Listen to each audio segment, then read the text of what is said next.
Creedence Clearwater Revival were hugely successful in their day. People forget now just how many hits they had. It seemed like, I think it was a dozen straight top 10 hits in America, one number one in Britain, but it seemed at one point as if they were dominating the charts.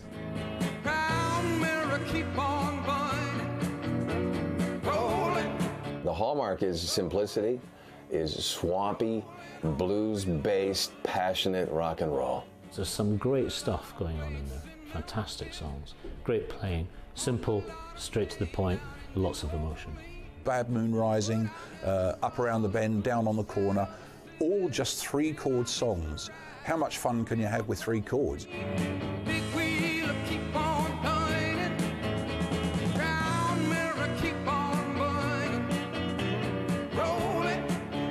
When I turn on the radio, I hear half the songs I hear seem like they're Creedence songs. You know, if I was in a new band today, I'd be jealous.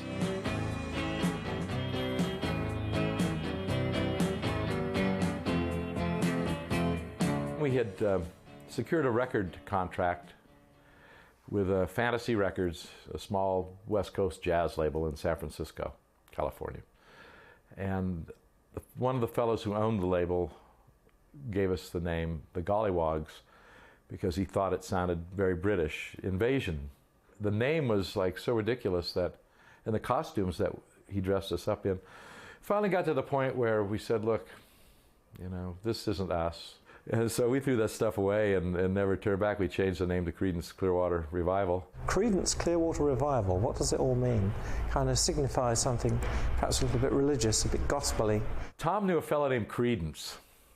He worked with him at Pacific Gas and Electric for years. A fellow from South Africa. And the Clearwater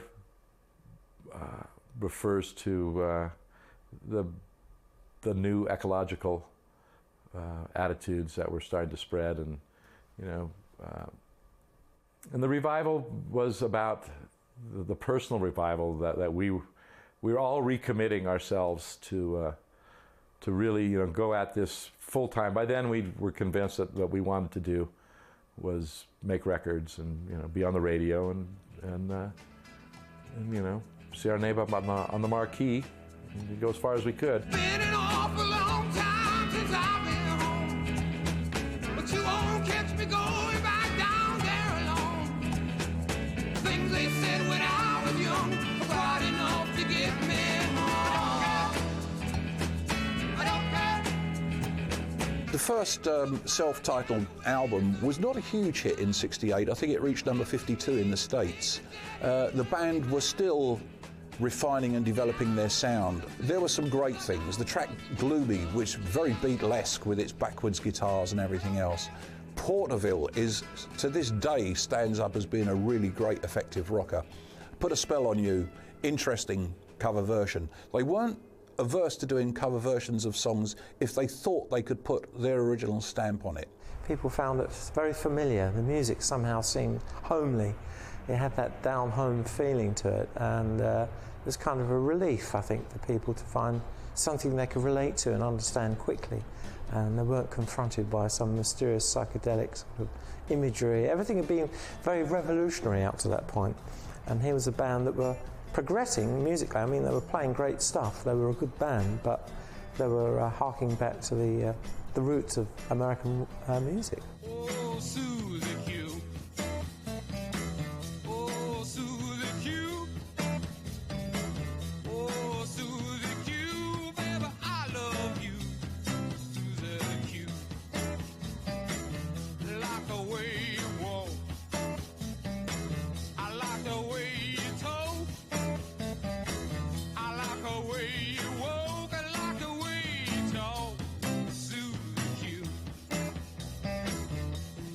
They admired their heroes from the 1950s, you know, Elvis and Jerry Lee Lewis and this. And so I think there was a lot of this, we wanted to emulate these fellas, but we're living in changing times. It's no longer the late 50s anymore. Rock and roll is very different.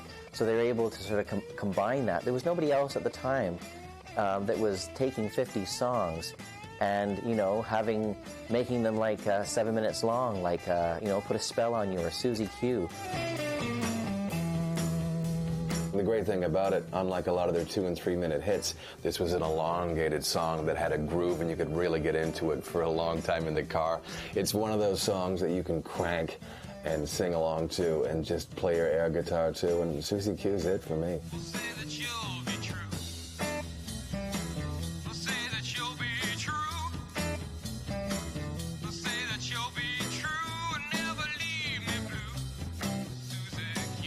Susie Q was one of those rarities on this album that came out of the gate that showed their ability to experiment and again flex their musical muscles. We're playing 5 hours a night and we're running out of songs to play. You know, this is in summer, fall of '67. And I said, well, John, you know, we could play Susie Q and we could do it like this, and then, you know, do a regular solo, and then come back and oh Susie Q, and Baby I Love You, oh Susie Q, and then we can play for like 10 or 15 minutes. And, you know, we'll be done with the set before long, you know. And so we quickly whipped up an arrangement of it, and that's the arrangement that made it to the record. It was our first endeavor into, you know, ballroom jamming. They'd been working as a touring band all throughout Northern California for a very long time. So when they went into the studios to record their first album, they'd worked a long time on these different songs, and they knew what songs worked well with an audience. They knew what songs would get people up and dancing. They knew what songs people would request a lot. Our approach to recording was learn what you're going to do, you know, and go in and do it. You know, we never thought the studio was a place to get creative.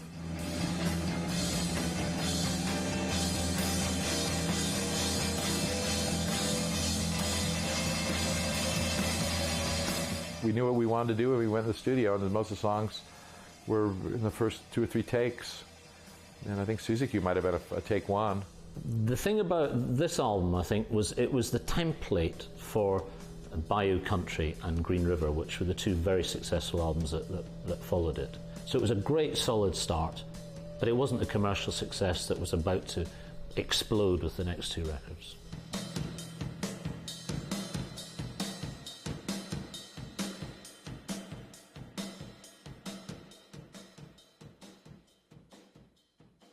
We were a good band. You know, we played well together. We have a real memorable sound. Doug and I have a instantly recognizable sound as a rhythm section, bass and drums. These guys could pull off what they were shown in the studio. This is what we're going to do, how we're going to do it. Take 1. The tempos rarely drifted.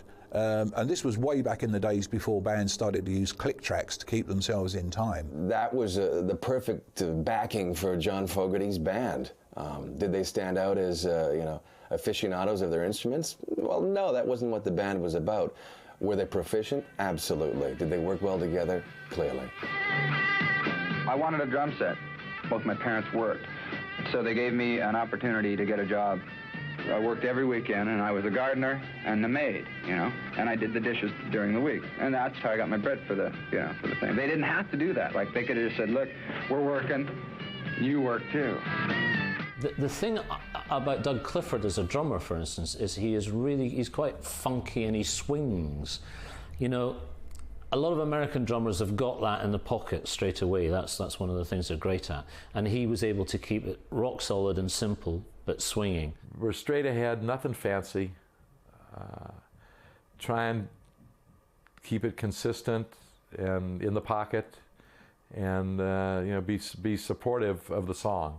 Actually, when they first started, they didn't sound that brilliant. There were moments when the group sounded a little bit rough and ready, I thought, and a little bit lame, actually, if you listen to Susie Q in the early recordings. You know, when I listen to some of the early stuff, you know, sometimes I cringe. You know, I'm going, well, you know, that's just the way it was that day. Tom is the only member that wasn't born in 1945. He was 4 years older than the other boys. I think maybe he brought a bit of a maturity and a bit of a different angle to the band. I love music. I consider it a good thing. I don't love it because I think it's good. I just love it. He was originally the lead singer, did all the singing for the band when they were the Gollywogs and the Blue Velvets. But as time went by and John Fogerty started writing more songs, he started taking over more of the singing in it. And I think maybe for Tom, maybe, you know, it was maybe a humbling thing, you know, letting his brother start taking over this and that. He and John were always, you know, there's a sibling rivalry. Doug and I often felt we were in a Fogerty sandwich, you know. We were the lettuce and the onion and the meat between these two pieces of bread, you know. That, you know, the sibling rivalry was there and it was strong. I can't underestimate the value of Tom Fogerty, though. I've always had a soft spot for great rhythm guitar players. And for me, Tom Fogerty was actually one of the best rhythm players in the world. He was just content to sit back and play a driving rhythm. When I think of CCR in terms of 4 guys in a band, I mean, like a lot of people, I have to admit I think of John Fogerty with a great band in behind him. I mean, they each played their roles quite well. But it was Fogerty's band, and Fogerty's the front man, and I think we all have the greatest affinity for John. We may start too fast. Well, I don't know if in person. Yeah, relax a little more instead of you know, driving like that, because the record isn't quite a driving thing. It's more a relaxed shuffle almost. You know. He did all the arranging. He wrote most of their songs that were hits. And the other fellas were very, you know, willing to follow his direction. I think, you know, when you look at his songs and his influences in music, a lot of that comes through in their stuff. So I think, you know, very much he had a lot of influence in the CCR sound, their stylings, their image, what songs they decided to cover.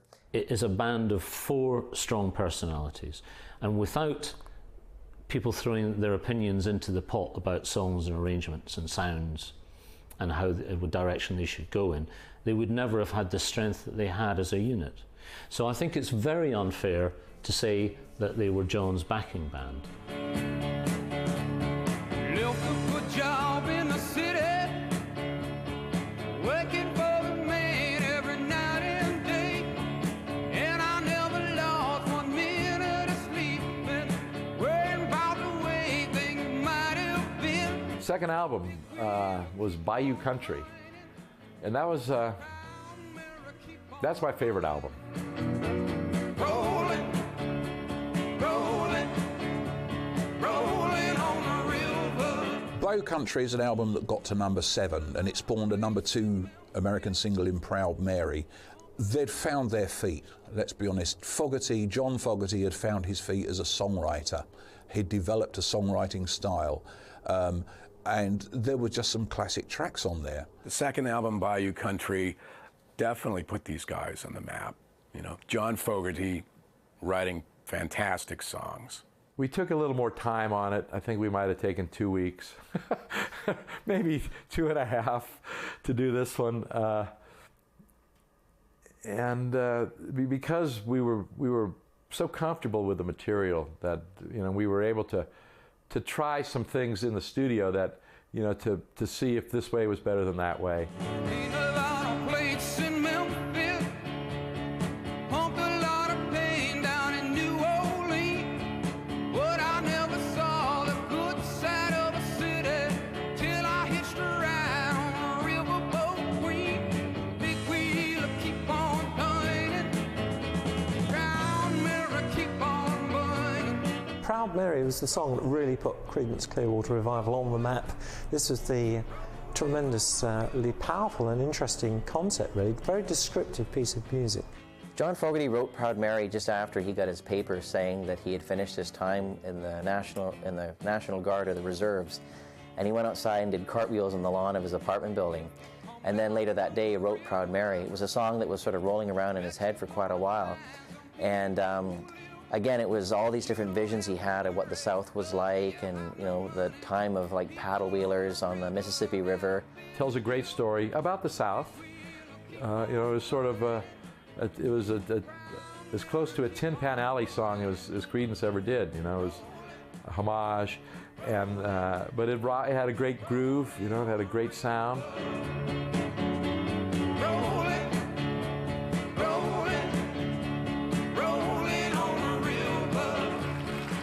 A driving guitar song. Creedence used to write a lot of songs in the key of D, which is a very up-sounding key. It's a bright, vibrant-sounding key, which is great for guitars, particularly in the way they use them. It's a really simple song, and aside from the chords in the intro, it's based around 2 or 3 chords. So you've got an intro, which basically goes like this, and they're all major chords, which is quite interesting as well. There's no minor chords in this intro at all.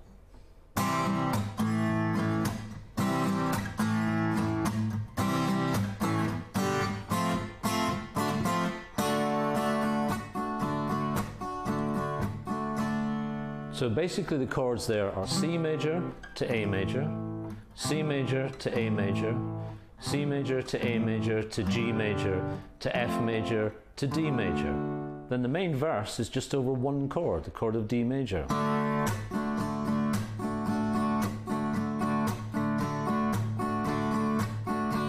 And that's it. And there's a little bridge that takes you up to the chorus, which is A major to B minor to the chorus, which is back to the D. Rolling on a river. And the strange thing about it is, I think other songwriters might change the chords to fit the melody, but he doesn't bother. And in essence, you don't need to.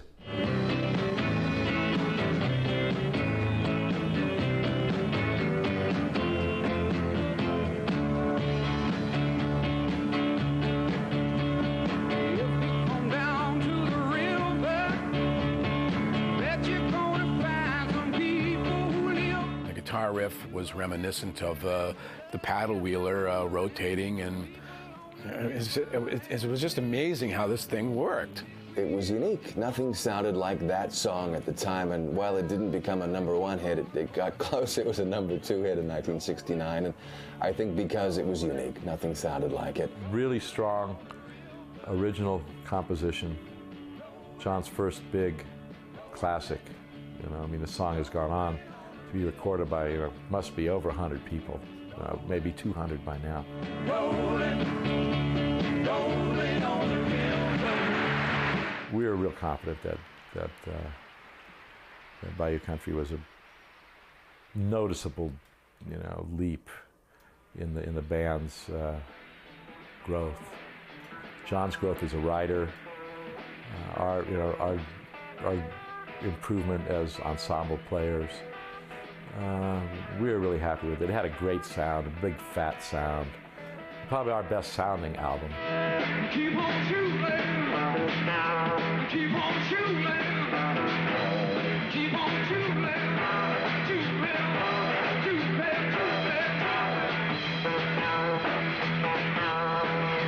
maybe you don't understand if you're a natural man.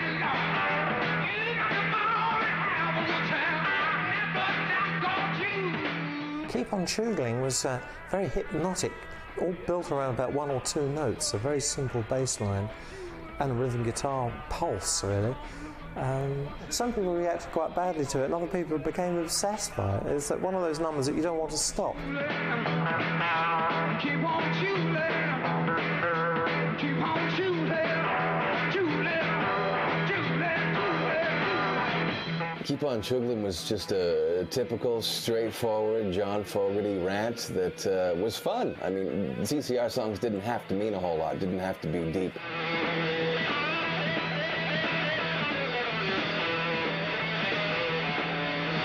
When you first hear it, you think, oh, here we go again, another sort of swamp vamp around 1 chord, which essentially it is.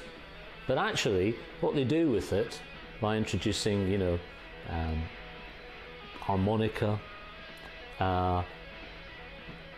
some just slightly more unusual sort of blues licks, something that you can really tell they're having fun, and that's why it works. Again, it's about as much fun as you can have with 1 chord. The soloing reminds me very much of Neil Young, in that it's not always spot on. There's the odd sour note in there, if you like, but it doesn't seem to matter because it's delivered with amazing fire.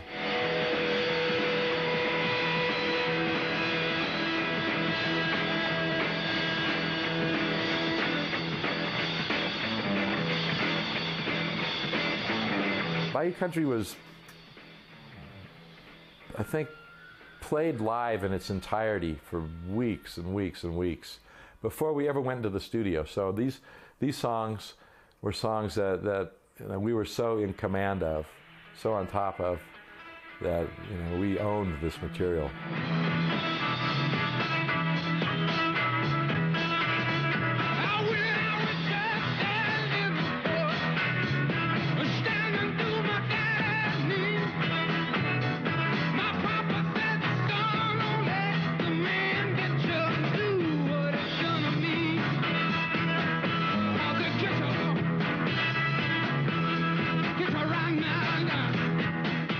The name of the album, these guys played up on the rumor that they were from Louisiana and the Bayou, and the styles that this band could pull off, from Louisiana, Tex-Mex, Bayou, swamp blues, rock, pop, Americana storytelling, was just quite fascinating. I think these guys had quite the chuckle because they're all from the West Coast and, out of San Francisco, and everybody thought that they were from the Bayou. Born on the Bayou is an odd song, really, for a San Francisco band or a West Coast band. Back at that time, everyone was into love, peace and flower power. There was all of this psychedelic stuff that was coming out of the West Coast of America.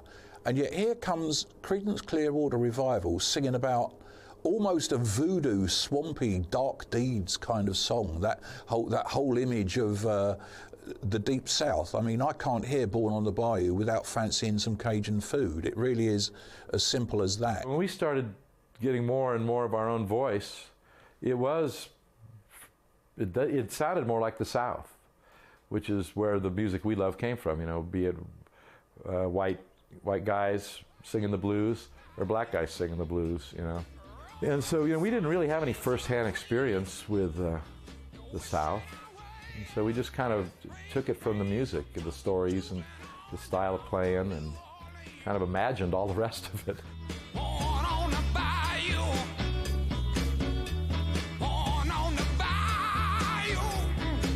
When you listen to a certain genre of music and you start picking up the nuances in the music and then start, incorporating it to your own sound, it's definitely going to come out. And I think, when you listen to it, most CCR songs, you really get this feel of the Deep South and kind of spooky, moody, swampy type music. The first time we went to the South, we were in Louisiana, and I think we were in Baton Rouge, which is the state capital. We tried to check into our hotel room, and the guys, they wouldn't let us check in because we had long hair. So it was like they didn't think we were from the South. They knew darn well we were from San Francisco.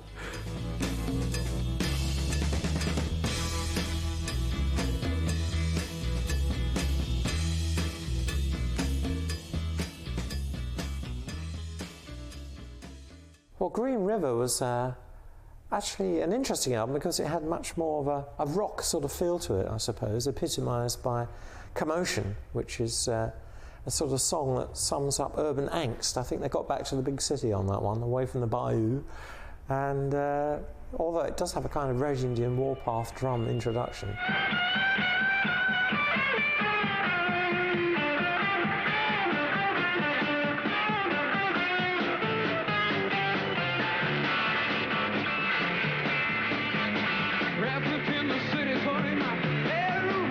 Certainly the track Commotion, which is actually played in E but detuned down a tone to D, that huge dark sound from the guitars, it was a heavy rock track virtually. But I think they'd always suggested being a rock band from before then. So much going on, I just can't hear. I'm commotion, get gone. I'm commotion, get gone.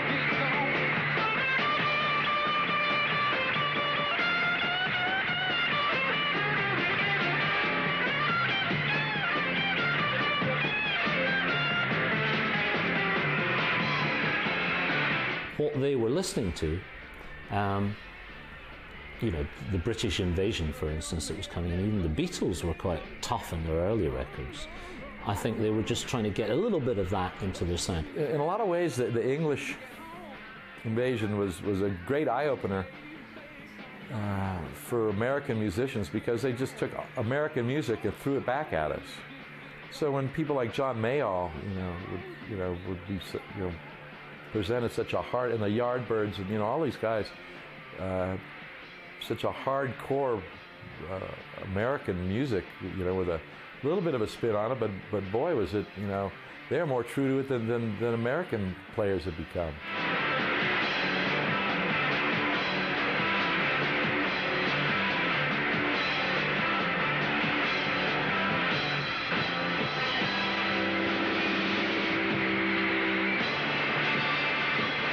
Green River was more of a rock album as opposed to their first album, and I think I think at the time a lot of the songs, a lot of them were sort of set up because they were getting a bit of success with AM radio, so they were thinking, okay, let's make some of our songs 3 minutes long as opposed to 6 or 7 minutes long or 5 minutes long. So I think that was a big push for that album. I don't think of CCR as a sellout to any degree. I mean, they were a band who wrote great songs you could sing along to. Green River was archetypal Creedence to me, the Bayou feeling again, the Cajun feeling. But then you have songs like Lodi, which is John Fogerty's love song about, I think it was about him being on the road and away from this particular lady, is a fantastic rock ballad. Just about a year ago, I set out on the road, seeking my fame and fortune, looking for a pot of gold. Things got bad and things got worse, I guess you know the tune.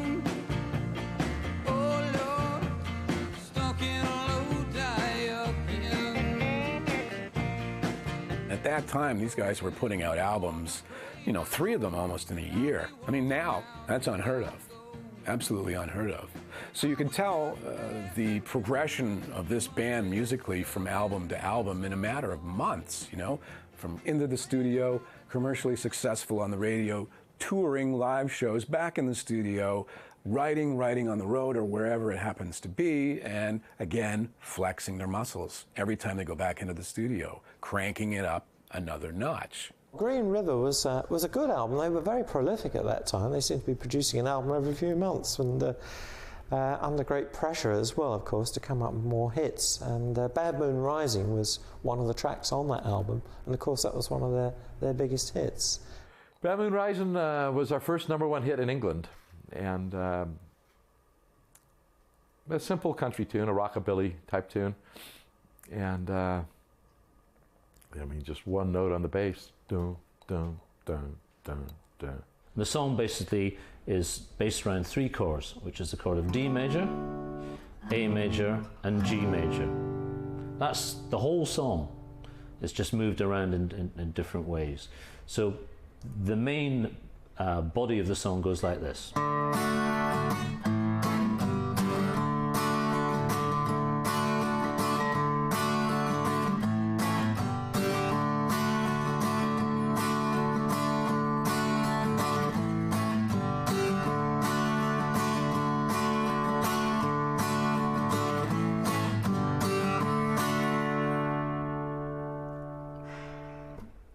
Then there's another little section, because there's 2 guitar players in the band. One guitar player is playing that, and the other guitar player, every time he gets back to the D major chord, is playing.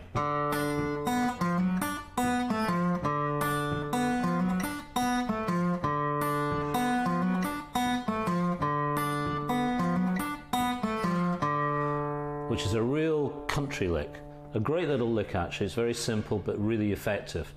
One of the strengths of Creedence Clearwater Revival, just picking out the right little licks for the song. I see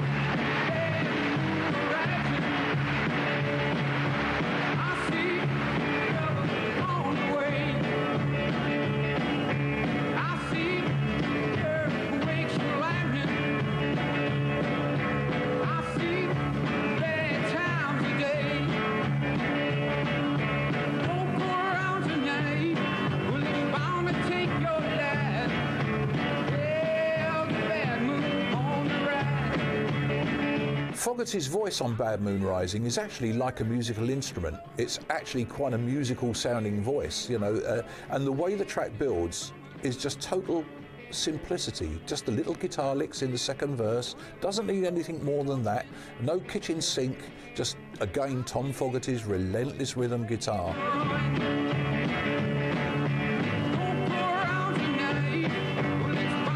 It was contemporary performance, and yet it had that feel for 50s rock and roll. Lots of echo and driving drums, and great piece of work. Bad Moon Rising, musical highlight of that album? For me it is, I know. And we've all heard this in a variety of films over the years, and you'll want to either run out and grab the album or throw it back on your CD player or call the radio station you want to hear that, or you want to go and rent the movie again. It's such a great song. Hope you got your things together. I know that when John Fogerty wrote that song, he'd read about this story about a fellow who'd made a pact with the devil, and then this hurricane went through the valley. On only his farm, all the grain was still standing. And he thought, wow, this is an interesting thing, and hearing the phrase, like, I think there's going to be a bad moon arising, just taking a little simple phrase like that and building this whole sort of song on it. We're talking about voodoo and some dark deeds at night, and lyrics like, I hope you're prepared to die, and yet it makes you smile. There was a vitality and humour in his voice that managed to lift you even in some of his darkest lyrics.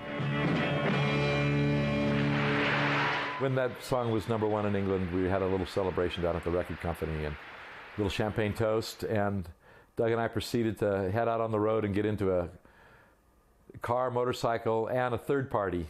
We were all involved in an accident together, and his Porsche was totaled, my motorcycle was totaled, and I was on crutches for about a week, but no serious damage, but got to watch out for those celebrations.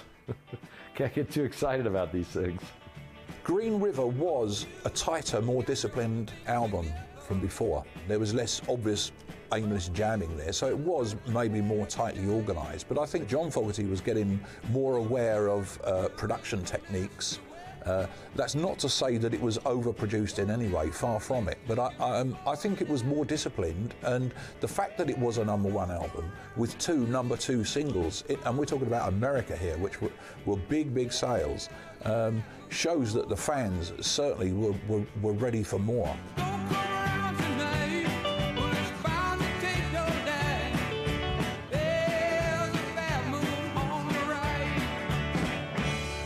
We were recording as fast as John wrote the songs. I think John was afraid that we would, if we didn't always have a single on the charts, we would just disappear.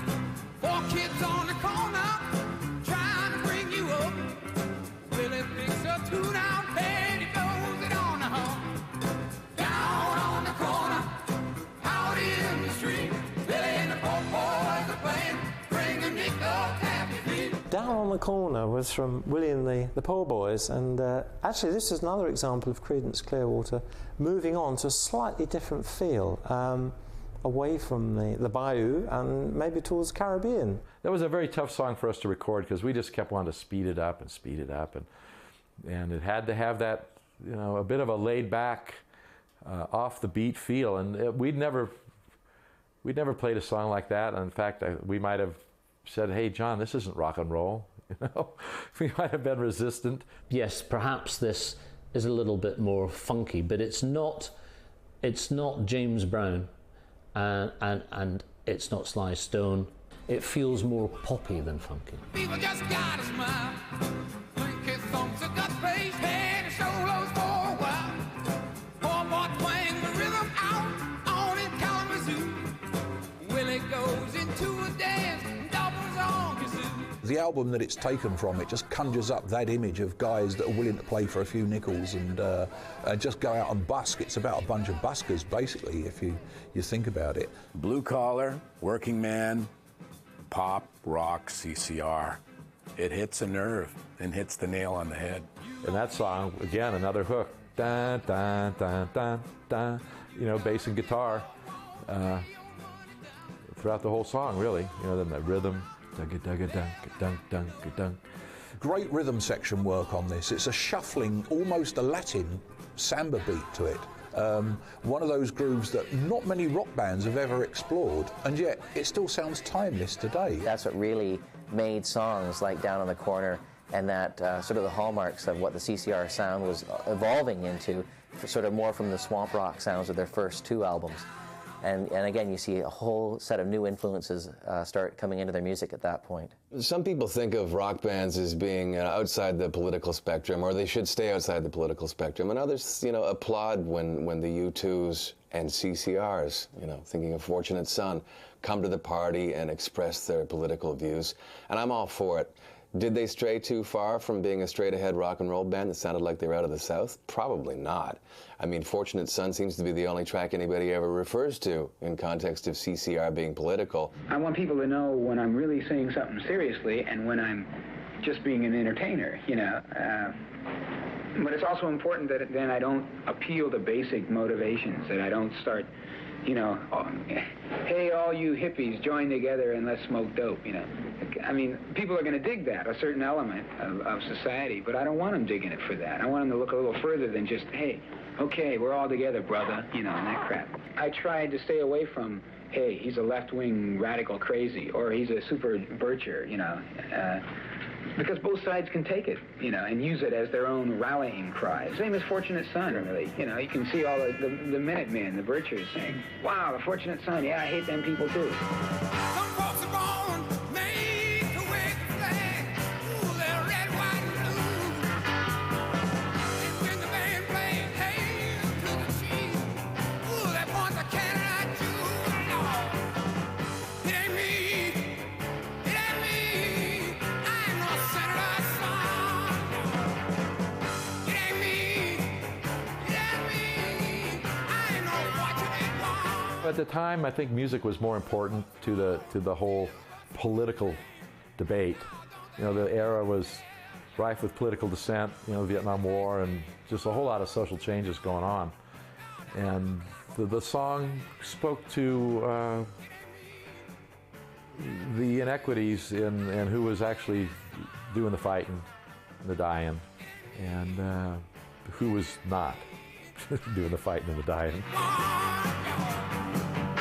Fortunate Son still sounds very angry when you listen to it now. John Fogerty suddenly going off at a tangent. Basically, he'd seen on television Pat Nixon or some of the Nixon kids, and he was thinking like, these are American kids the same age as me, yet they're never going to go to Vietnam, and I think that's where he wrote that, people that are high up in government, they don't want to send their kids off to a war, but they're willing to pass bills to send other parents' kids off to war. Some folks marry star-spangled eyes. Ooh, they send you down to war. But when you ask them, how much should we give? Ooh, the only answer, more. A great menacing sound. It's actually played with guitar A shapes, but they're detuned a tone, and they were very fond of detuning the guitars to get this great driving dark sound. One of 3 anti-war tracks on that album, right place, right time. Again, he summed it up in simple words, and it worked. We were all quite political. John and Doug both were in the armed forces and had to fight their way out so we could even have the band. Finally, they were both discharged, and we proceeded, but we continued our strong opposition to the war. But at the same time, you have to support the guys doing the fighting. They didn't pick the war. Well, you wake up in the morning, you hear the work bell ring, and I march you to the table. You see the same old thing. Midnight Special from Willy and the Poor Boys album is a highlight, definitely. It's a lead belly song, and I think once again they really enjoyed doing it. They enjoyed playing it. They stretched out a little bit on it in as far as they would like to stretch out.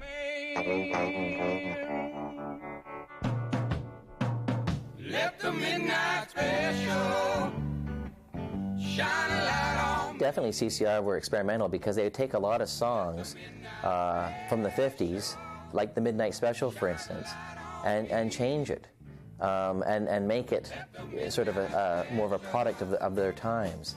Instead of just basically copying the sound, they add a lot to it. Let the midnight special shine a ever-loving light on me.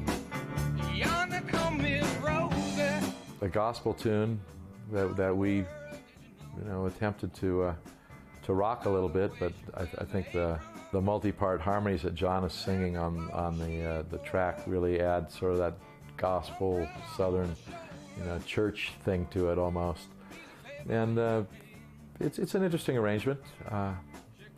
Actually, when I think of that song, I really don't think of anybody else's arrangement of it but Creedence. Let the midnight special shine a light on me. Personally, I found it a bit plodding and a bit remedial, and I applaud their simplicity on one hand, but that song just doesn't do it for me. Again, the detuned guitar, down a tone, this lovely gospel kind of vibe to it, and the way it meanders from a shuffle into a straight feel and then back into a shuffle later on. One of the best ever vocals from Fogerty on this song. If you have all your Houston, well, you better do right. You better not gamble, and you better not fight on. Well, John Fogerty had this marvellous knack of combining playing guitar and singing, and not exactly at the same time. It's a great folk tradition or blues tradition that you sort of answer yourself. You play a phrase and then answer back to it. But no, he had a very mature, smoky, powerful voice. He had that certain sound that was developed after album after album. It's not really a screaming sound, but it was a growl, and it was so distinct and so unique. It was CCR. He never shouted, yet he was always very commanding in the way he sang to you. Yeah, that's why the black audiences loved him so much. Incredibly soulful. He was obviously greatly influenced by Little Richard, but amazing power and range. And his lyrics and his melodies were really very memorable and very simple.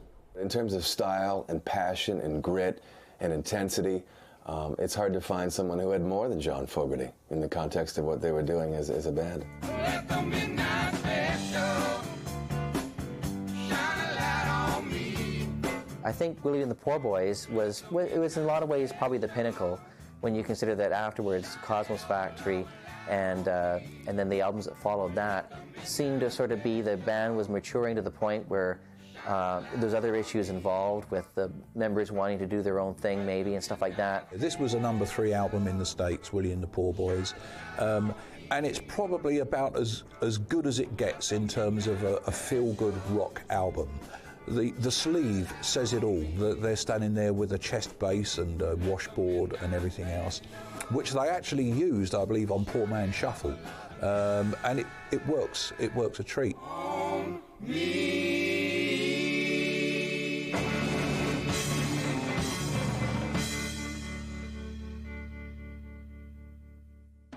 When you think of Willy and the Poor Boys by CCR, I mean, some people think of it as a pinnacle, but I go to something like Cosmo's Factory and count up the hits. There's got to be a half dozen on that record. And I'm not just all about CCR hits. There's great musicality. You think of a song like the cover of I Heard It Through the Grapevine. That's as musical as CCR. Instead, I played it to the grapevine. Not much longer would you be mine. Ooh, I played it to the grapevine. And I'm just about to lose my mind. Honey, yeah. Cosmo's Factory was named after where we rehearsed, which was the factory. And that came from where we rehearsed before that. Before we were successful, we rehearsed in Doug Clifford's backyard in a little room, and a shack. So when we did the 5th album, John asked Doug if he minded calling it Cosmo's Factory. And Doug said, of course not, you know. So we had the picture on the cover of everybody, you know, with their toys, John's motorcycle and Doug's bike and, you know, my toy piano. You know, I mean, it was where we worked every day. You know, we went to work every day. And, you know, we had a pool table there and sofa, and, you know, we sit around, play cards. Cosmo's Factory is a meandering of styles. Personally, for me, my favorite CCR album. We always get calls for that particular album. Can I hear a side of this or a track from Cosmo's Factory? For me, as I was getting into this band, it took like probably 3 or 4 albums, and by the time I got to Cosmo's Factory, I was totally in love with this band, and I loved it from front to back cover.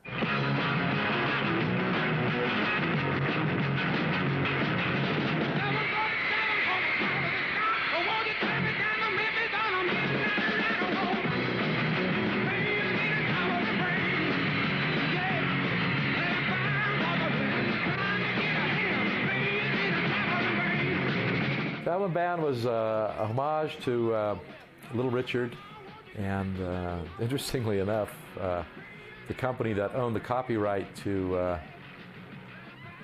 most of Little Richard's material sued John over that song,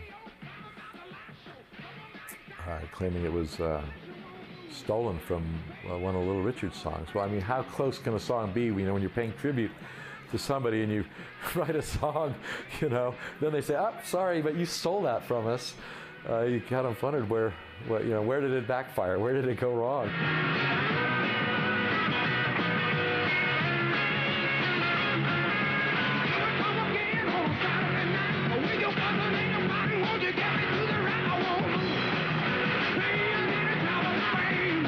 Traveling Band is straight ahead rock and roll from CCR.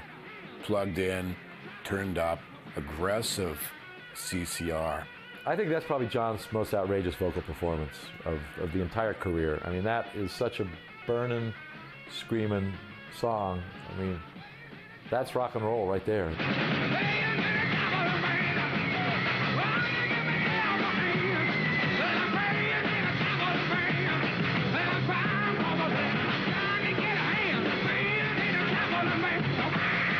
It's a clever lyric about life on the road. I know there have been lots of songs about life on the road, but with John Fogerty's Acid Wit, it's a very interesting lyric. This particular song actually kind of perfectly sums up the mood and feeling of the lifestyle experienced by a band on the road. Obviously by that time, Creedence Clearwater had been on the road for about 2 years. The band during that period, you know, they were doing 3 things. They were playing gigs, they were writing songs, they were recording. They were playing gigs, they were writing songs, they were recording. They were playing gigs, they were writing songs, they were recording. So they were a traveling band.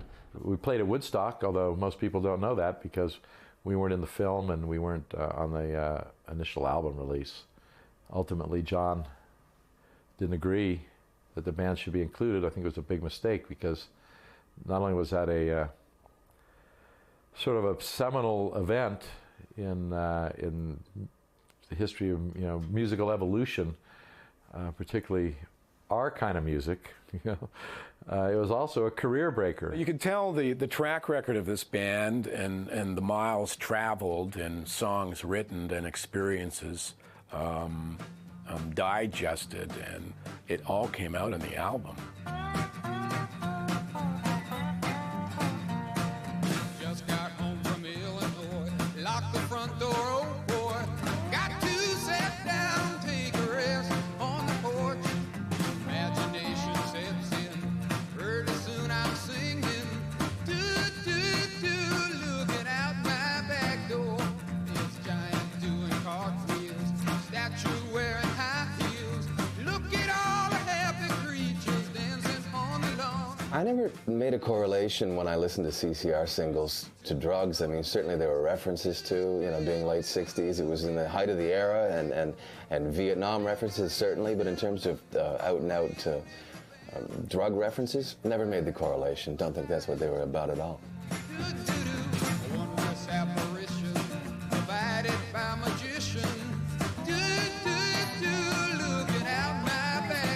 Well, definitely when you hear like that song, Looking Out My Back Door, it definitely sounds like a drug trip, you know, person seeing all these things going on. None of the Creedence songs were drug reference songs. Just because you have an imagination doesn't mean that you're taking drugs. I mean, the song is, you know, like a cartoon in a way. You know, it's just you close your eyes and you just imagine things, you know, elephants and you know, all this stuff going on. Well, why not? You know, I mean, why do you have to be high or be talking about chemicals to come up with that? The thing about Cosmo's Factory that really stands out for me is the diversity of songs on the record. You've got something as long and improvisational as I heard it through the grapevine. You've got the traditional CCR hits like Up Around the Bend and Looking Out My Back Door. And then you've got probably one of the coolest songs that CCR ever did, Run Through the Jungle. It perpetuated the myth that these guys came out of the swamps.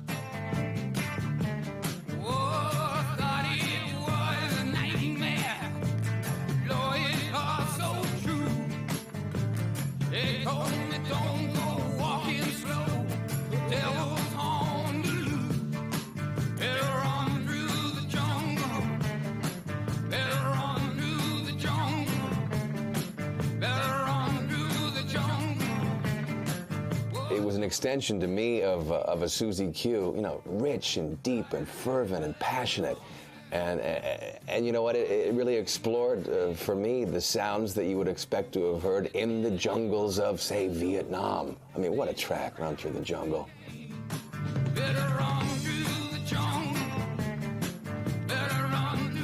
Here were Creedence relentlessly churning out hits. And another one, #1 album with Cosmo's Factory. I think it was absolutely fantastic. What was really sad at the time, we were in a bit of a dispute with our record label, Fantasy, over contractual issues. Basically, they promised us that they would give us a good deal, a real good deal, if we got successful. And we came back to them and said, well, where's that deal? And they said, well, we'll live with what we have. And so it was heartbreaking, actually. It took a toll on the band, and particularly on John. John felt that, you know, that given how little the record company was doing, that we just had to keep, you know, we were on our own. We had to keep doing this. And Doug, I can remember Doug said, John, you know, if you want to bring these guys to their knees, stop giving them records.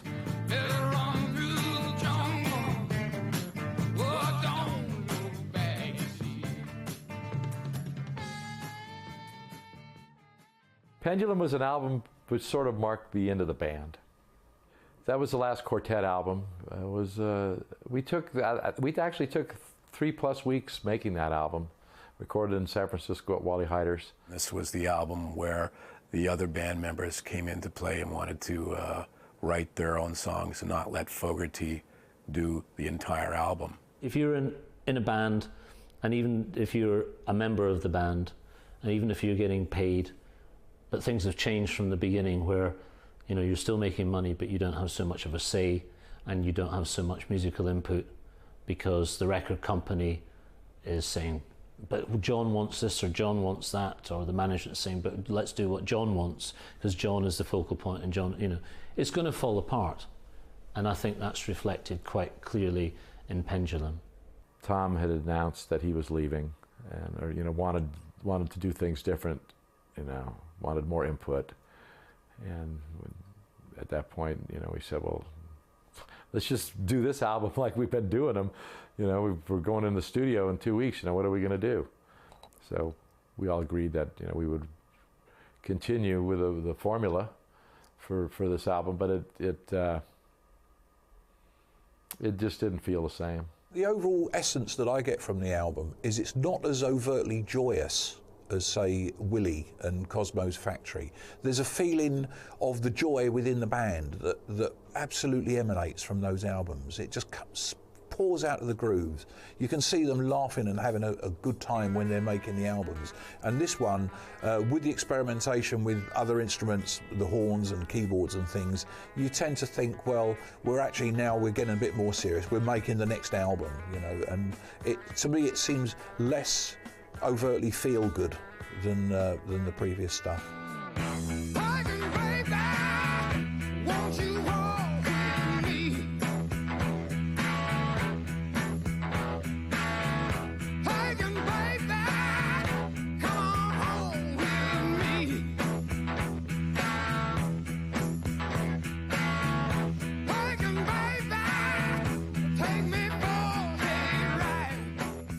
the songs I don't think sparkle. You know, they don't have that rock and roll innocence. I can only call it an innocence. You know, that's gone. CCR is among countless bands that had to live up to great heights attained early in their career, and Pendulum, being a latter-day album for CCR, had just a couple of hits. So in those terms, it might be looked upon as a disappointment. But in the course of their career, it's another in a series of great CCR records.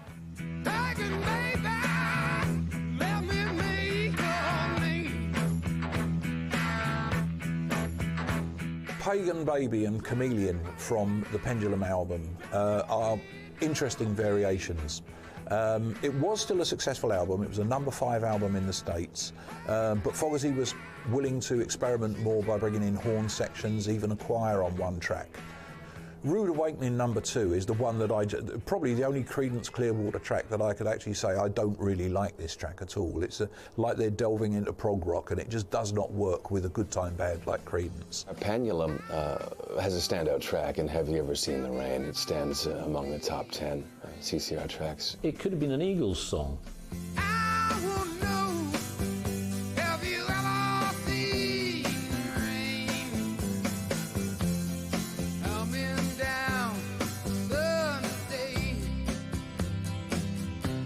It was a number 8 hit, not like number 2, which they usually got in the States.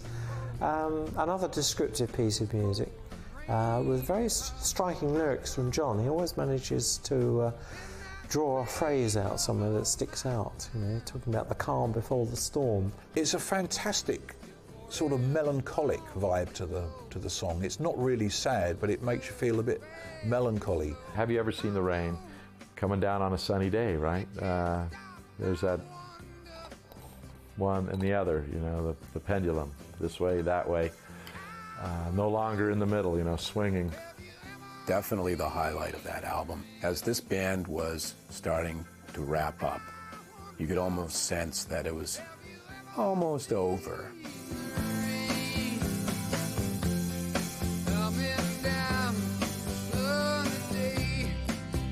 The picture on the back of the album, there's the 3 of us, and then there's Tom separately in a window. So the whole thing just kind of came together in a way that spoke to what the next phase would be, which was the trio album.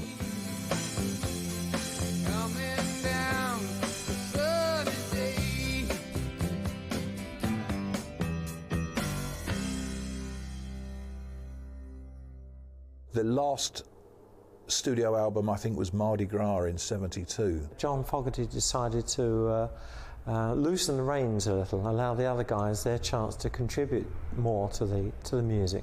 Obviously, there'd been pressure building up. He was such a dominating force that perhaps the others were starting to resent the fact that he wrote everything. He was the producer, arranger, singer.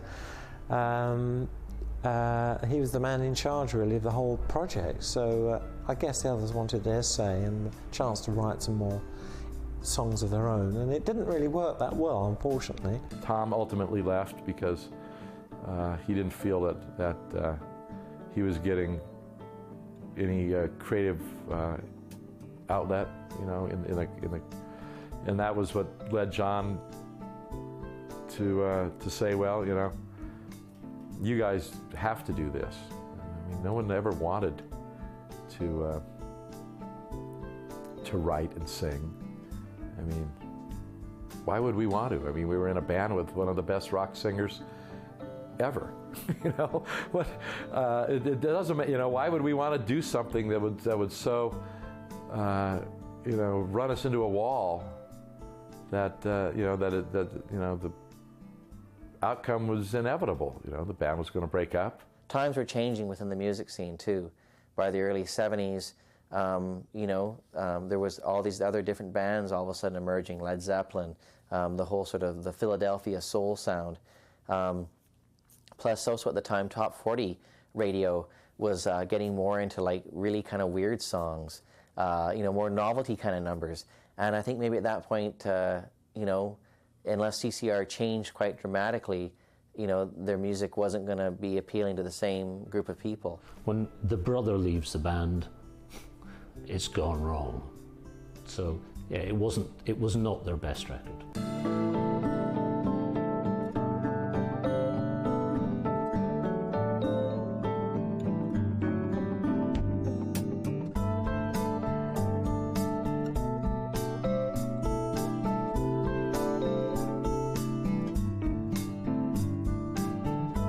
So when the band broke up, everybody was hurt. You know, it was a big wound for everybody individually, and it took many years for me to get over it, put it into perspective, and let it go.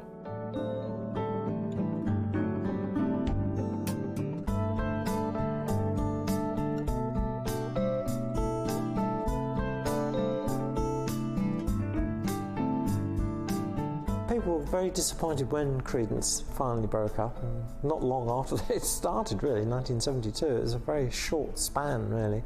But in a way, it was a good thing, I suppose, because we were left with this legacy of great songs, Proud Mary and Bad Moon Rising, and so many more great songs from all their albums. It's great that their memory wasn't really destroyed or sullied by producing a stream of flops or duff albums in the aftermath, as happens to many groups that went on for 20 or 30 odd years, dragging out their career. Look a good job in the city, working for the man every night and day. They were certainly the most underrated of the American rock bands. People think of them as a fun, good time band, which I think is a great epitaph for them. But they were a phenomenally powerful rock band. Rolling, rolling, rolling on the river. The time that they were together, it was pretty magical. And they put out so many great albums and songs that are going to be around forever. CCR is a top 10 band at every classic rock station in Canada. You should hear CCR about every 3 hours at least, or they're not doing their job. What a great band. It's so relatable, so many songs to choose from. What a great variety and what great depth.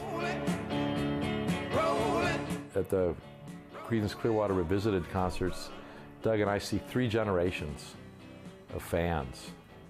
That just knocks us out, that there are so many new people finding out about Creedence and continuing to do so. If you come down to the river, bet you gonna